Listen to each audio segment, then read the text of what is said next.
Can we talk about the fact that this historically stupid person, AOC, is calling for the North to invade the South? She wants a bunch of people with piercings and blue hair to invade the South, and I don't know what they're supposed to do, become baristas or something, I don't know. But she wants them to tackle the assault on their voting rights because, a lot of states are now starting to redistrict, something that the Democrat Party have been doing for years. But now Republicans are starting to do it legally. And people like AOC and Hakeem Jeffries and the whole Democrat cabal are pissed because a lot of them are going to lose their jobs. And rightly so, because what have they done in those districts that they represented for years, black, brown, red, and yellow, and those districts are still bombed out, almost like a bomb was dropped. People like Jasmine Crockett, all of those people like Maxine the Mummy Waters, their districts, look at their districts where they represent black people and brown people and some whites. Look at those districts. They have not progressed under those Democrat leaders. And now Democrats are upset and trying to fearmonger the public and their voters, saying that their votes are being suppressed. No. People are now starting to see that these Democrat-ran districts show no signs of improvement. And maybe, just maybe, Republicans can do a much better job. Yeah, and I think it's about time we test that theory, right? Democrats have been running some of these places for over 100 years. In the case of Chicago, I believe there hasn't been a Republican that has run Chicago in like 90 years. So, I think it's time that a Republican take over some of these different places and areas and see if Republicans can do a better job, which I believe that they can. But in the meantime, between time, Democrats are absolutely losing their minds, and it is absolutely hilarious to watch the fallout. Because, of course, I don't know if you guys have noticed, but I've most certainly noticed it. I'm sure you guys have, but if you haven't, have you ever noticed whenever Democrats need votes, it's always a fearmonger tactic, or they try to strike fear in people to get them to vote for them. For example, Democrats will say something like, "It's an existential threat if you guys don't vote for me," right? Or it will be the end of democracy if you guys don't vote for me. Vote or die. This is Jim Crow 2.0. Jim Crow will be coming back if you don't vote for me. Black people are going to be put back into slavery if y'all don't vote for us. That's all they ever do. It's only fear-mongering, and that is exactly what they're doing once again. Here's AOC behind what looks to be bulletproof glass, and it's like, stop being performative. No Republican is coming after you, AOC. Democrats do not need to stand behind bulletproof glass. Only Republicans do. But check it out. I want to make sure that we all understand that Montgomery is not alone. That you all are not alone. And for all of those watching today, when they ask, what do we do in this moment? I feel helpless. What action can I take? It is time for the North to pull up to the South. It is time for New York to pull up to Alabama. It is time for all of us to come to Georgia, to Louisiana, to Tennessee, to Mississippi, and let them know exactly what they have uncorked with this injustice. They think they can draw us out of power. They do not know the sleeping giant that they just awakened. Ooh, shiver me timbers. A bunch of liberals are gonna come on to the South. Ooh, You know, it's like that. That scene on The Lion King. You guys remember when the what was it? The hyenas, if I remember correctly. I think one of them was like Mufasa, and like ooh, Mufasa, ooh. You know, like, ooh, AOC, shiver me timbers. You're gonna come to the South. Ooh, I'm scared. Not, right?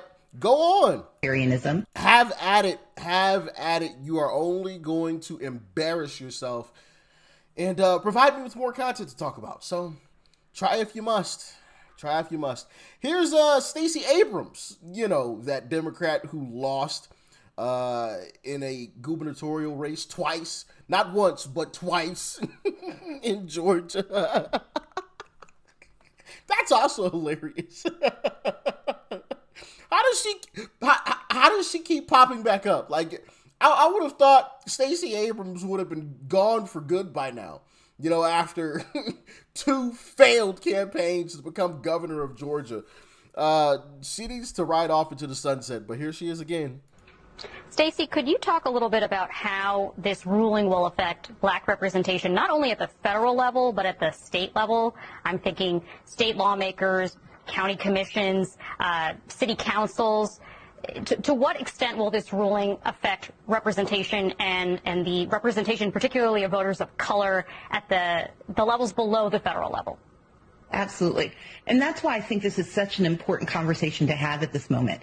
In a competitive authoritarian nation, which is what America is now, democracy is about ensuring that we have shared power and I'm going to be honest. I've never even heard that put together. Competitive authoritarian nation. Like they just pull stuff out of their behinds, out of their butts. Literally. I've never heard those words put together. Competitive authoritarian nation. Carry on. America is now. Democracy is about ensuring that we have shared power and shared voices. It does not guarantee you victory, but it guarantees you access. Authoritarianism, especially competitive authoritarianism, attempts to diminish your ability to use those same democratic institutions to your benefit. With these new maps, we know that analysis by Fair Fight and Black Voters Matter show that we could lose 19 to 20 congressional seats, but we could lose up to 191 state legislative seats. And in the South, those state legislators draw city council districts, county commission districts, school board districts, and they draw state legislative lines. And so if you want to know if your child is going to have fair and equitable access to education, that will be diminished if your families can't participate in elections and elect leaders who value your education. If you want health care in the South, it's the state legislature that decides whether you have access. All of the things that disproportionately harm communities of color will now be decided by people who disproportionately dislike and vote against the needs of people of color. But what we have to remember, and this is why I started the 10 Steps campaign, this is a national fight. It may start in the South, but it has national implications. Progress that serves the most disproportionately harmed communities lifts everyone. But if we do not do so, if we allow the suppression of black and brown votes, we are harming their neighbors and we're harming the U.S. And that's why we cannot allow the South to be left behind. We need national intervention because they are starting in the South. But this is a national attempt to misuse democratic institutions to suppress all of the communities who fight for democracy in this country. That's another tactic that they always use. You know, first they fearmonger, and then they try to create some type of way to lump a bunch of groups all into one. Like what you just heard her say there. Well, it's in the South now, but it's going to affect everybody. So, hey, everybody needs to join in on this fight. You know, they always do that. They always do that. Democrats, of course, is who I mean. But yeah, man, they are absolutely panicking over, you know, what is happening right now because they see the writing on the wall. Democrats should have gotten an easy win in these upcoming midterms. But every day it's looking more and more like they are about to take an L, which will be only the 4th time in a century that has happened, where the party in power stays in power over, during the midterms, I can't talk, post the midterms. It would only be the fourth time in U.S. history. So we have a chance at history this upcoming midterms. And listen, it's close right now, and gas prices are through the roof.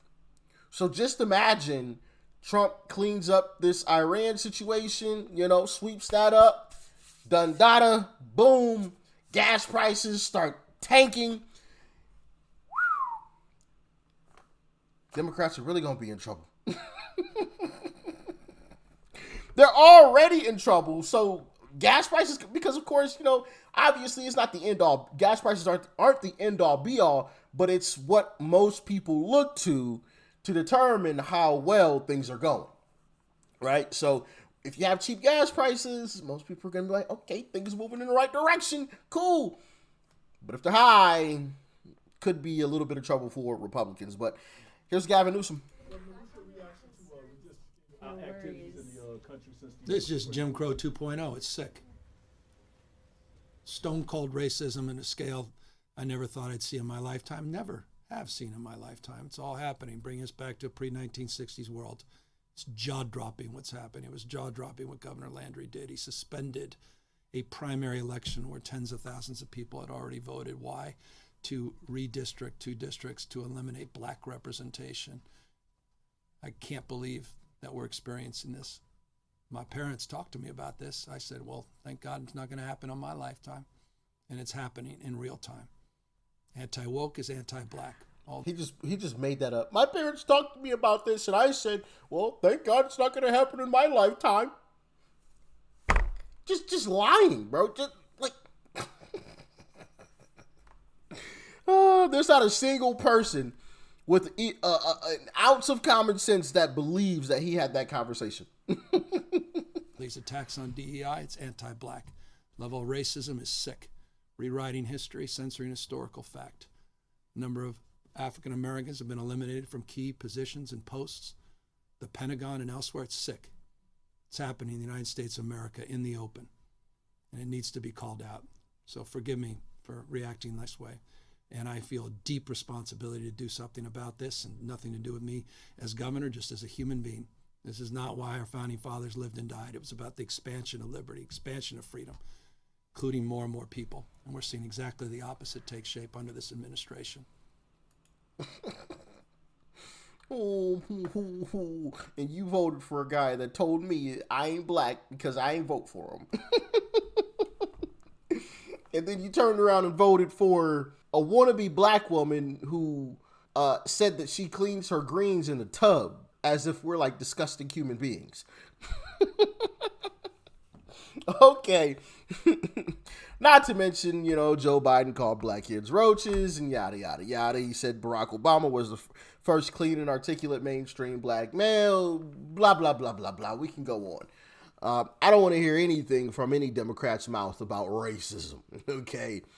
They voted for the ultimate racist. They allowed him to be the leader of their party for 4 years. So I don't want to hear a single thing about racist, okay? But yeah, man, Democrats in absolute panic and going back to their age-old playbook of fear tactics, fear-mongering. Vote for me or die. Vote for me, or hey, you black folks, you gonna go back into slavery if you don't vote for me. My goodness, man, you can't make this stuff up, but that's all they have. That's all they have. No policies, no, hey, this is how we can make your life better. Just fear mongering. That is it, and that is all. But as always, y'all get in the comments and let me know your thoughts and your opinions. Stay safe out there. Peace and love. I'm out.